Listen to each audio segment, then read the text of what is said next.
कब्रिस्तान का रहस्य भाग 7। राहुल और मोहन दोनों मूर्ति के सामने खड़े थे और एक अदृश्य भय उनके दिलों में घर कर गया था। मूर्ति की आंखों से निकलने वाली रोशनी अब तेज हो गई थी और सुरंग का अंधकार और भी घना हो चुका था।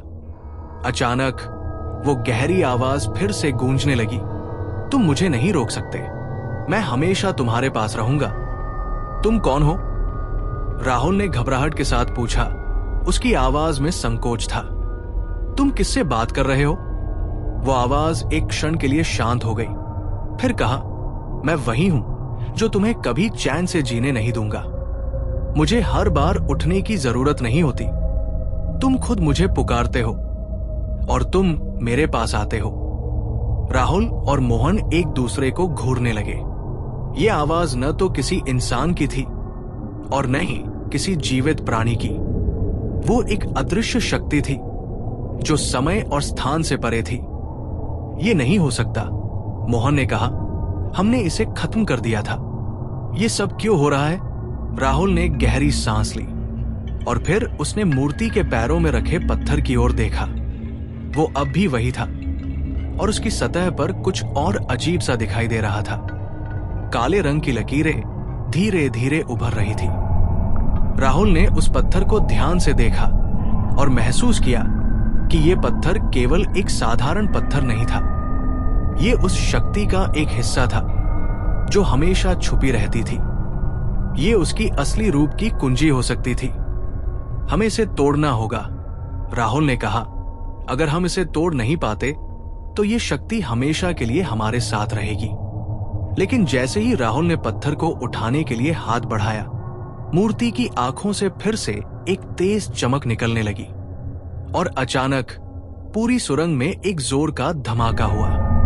वो काले धुएं का गुब्बार पूरी सुरंग में फैल गया। दोनों ने अपनी आंखें कसकर बंद कर ली, लेकिन फिर भी वो अजीब सी घबराहट महसूस हो रही थी। हम अब क्या करें? मोहन ने कहा। उसका चेहरा डर से कटा हुआ था। राहुल ने पत्थर को कड़ा कर पकड़ा और उसकी सतह को ध्यान से देखने लगा। ये कहीं न कहीं हमारे डर का प्रतीक है। हम जितना डरेंगे ये उतना ही मजबूत होता जाएगा। हमें डर को नष्ट करना होगा।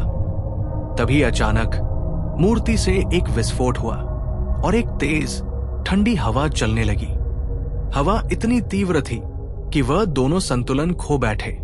जैसे ही हवा शांत हुई, दोनों ने देखा कि वो काले धुएं का गुब्बार अब पूरी सुरंग में फैल चुका था और सुरंग के अंत में एक और दरवाजा खुला था जो पहले कहीं नहीं था। क्या हम इस दरवाजे के पार जाएं? राहुल ने मोहन से पूछा। मोहन ने डरते हुए कहा, क्या हमें सच में इसे करना चाहिए? क्या अगर ये वही जगह है जहां से वो शक्ति आ रही है? राहुल ने मुट्ठी में कसकर पत्थर को पकड़ा और कहा, हमारे पास कोई और रास्ता नहीं है। अगर हम इसे अभी नहीं करते तो ये डर और शक्ति हमारे पीछे हमेशा पीछा करेगी। हमें आगे बढ़ना ही होगा। दोनों ने अपने कदम बढ़ाए और उस रहस्यमय दरवाजे की ओर बढ़ने लगे। दरवाजा धीरे धीरे खुलने लगा और उनके सामने एक विशाल अंधेरा कमरा था। इस कमरे में किसी भी तरह की रोशनी नहीं थी, बस अंधकार ही अंधकार था। लेकिन इस अंधकार में कुछ था जो उन्हें खींच रहा था। राहुल ने पहली बार महसूस किया कि यह सिर्फ एक दरवाजा नहीं था, बल्कि एक यात्रा का अंत था और एक नए आरंभ का संकेत था। यहां कुछ है, राहुल ने कहा। कुछ बहुत बड़ा छिपा हुआ है, हमें इसे जानना होगा। उन्होंने अपने कदम और तेज किए और कमरे के अंदर चले गए। जैसे ही वे अंदर पहुंचे, अचानक कमरे की दीवारों से एक हल्की सी चमकने लगी। दीवारों पर अजीब अजीब चित्र थे जो कुछ रचनाओं और शापित आंकड़ों के रूप में उकेरे गए थे। अचानक दीवारों पर एक नाम उभरा, वो जो समय से परे है। ये नाम पढ़कर राहुल का दिल जोर से धड़कने लगा। ये नाम, ये वही है, राहुल ने कहा।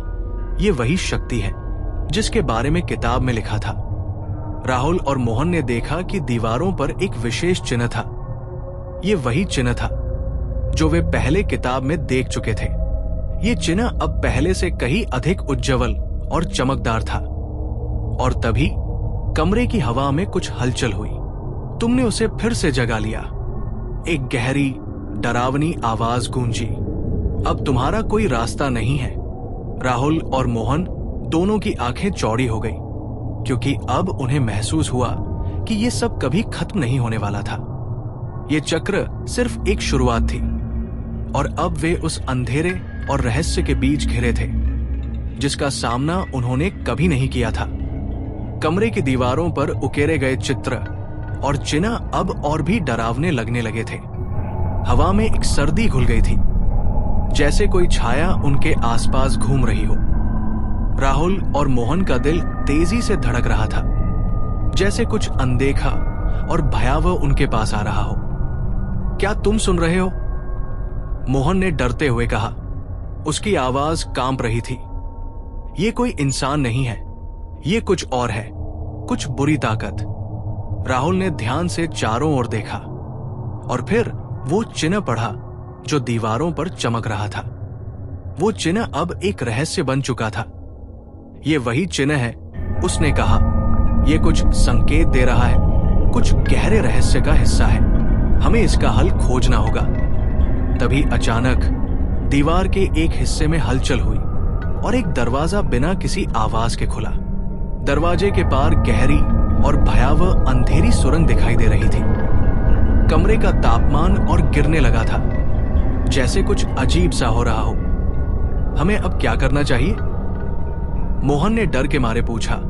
उसका चेहरा सफेद हो चुका था। ये सब हमसे कहीं ज्यादा बड़ा है। राहुल ने गहरी सांस ली और कहा, अब पीछे हटने का कोई मतलब नहीं। हमें ये सब खत्म करना होगा, चाहे जो हो।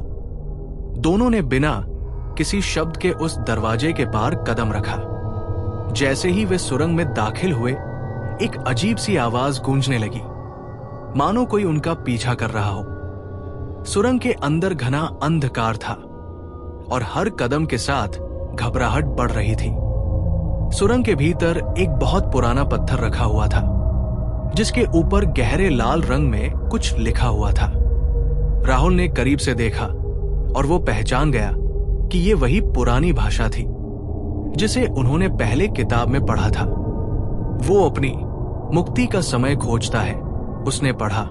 जब तक उसकी शक्ति को एक नया रूप नहीं मिलता, तब तक वो शांति नहीं पाता।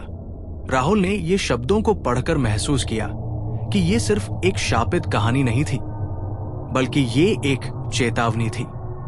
वो शक्ति अब और मजबूत हो चुकी थी और वो फिर से एक नई जान के रूप में उठने के लिए तैयार थी। तभी अचानक एक साया सुरंग में उभरा। वो साया धीरे धीरे आकार लेने लगा और फिर एक रूप में बदल गया। वो अब कोई इंसान नहीं था, वो एक विकृत और खौफनाक आकृति बन चुका था, जिसकी आंखों से आग और गहरे काले धुएं निकल रहे थे। उसकी त्वचा खून की तरह लाल थी और उसके हाथ लंबे काले नाखूनों से भरे थे। तुमने मुझे फिर से जगा लिया, वो गहरी डरावनी आवाज में बोला। अब तुम्हें अपनी गलती का एहसास होगा। राहुल और मोहन के दिलों की धड़कन रुक सी गई। ये वही आकृति थी जिसका उन्होंने सिर्फ कल्पना में सामना किया था। वो अब वास्तविक रूप में सामने खड़ी थी। तुम मुझसे बच नहीं सकते, वो आवाज फिर से गूंजी। तुम्हारी आत्माएं अब मेरी होंगी और तुम कभी भी मुझे शांत नहीं कर सकोगे। राहुल ने डरते हुए कहा, हम तुम्हारे डर से नहीं डरते, हम तुम्हें खत्म करेंगे। उस आकृति ने हंसी में कहा, तुम और तुम्हारा विश्वास, तुम्हारी ताकत तो वही है जो मैं चाहता हूं। डर तुम्हारी कमजोरियों में है और मैं उसी से अपनी शक्ति लेता हूं। अचानक वो आकृति अपनी पूरी ताकत के साथ उन दोनों की ओर बढ़ी। उसकी आंखों में आग जल रही थी और उसके शरीर से असहनीय ठंडक का एहसास हो रहा था। राहुल और मोहन की त्वचा सख्त हो गई, जैसे उनकी आत्मा भी जमा सी गई हो। हम इसे खत्म करेंगे, राहुल ने अपनी पूरी ताकत जुटाते हुए कहा और उसने वही पुराना मंत्र पढ़ना शुरू किया जो उसने किताब में देखा था। वो मंत्र धीरे धीरे जोर पकड़ने लगा। लेकिन उस आकृति ने अपनी विकृत हंसी जारी रखी। ये नहीं हो सकता, आकृति बोली, तुम मेरा कुछ नहीं कर सकते। लेकिन राहुल और मोहन ने हार नहीं मानी। उन्होंने अपनी आंखें बंद की और पूरी शक्ति के साथ मंत्र का उच्चारण करना जारी रखा। इस बार मंत्र में एक ऐसी ताकत थी जो पहले कभी नहीं थी। वो ताकत इस अंधेरे और भयावह आकृति से भिड़ने के लिए तैयार थी। जैसे ही मंत्र का शाब्दिक प्रभाव तेज हुआ, आकृति चिल्लाती हुई बिखरने लगी।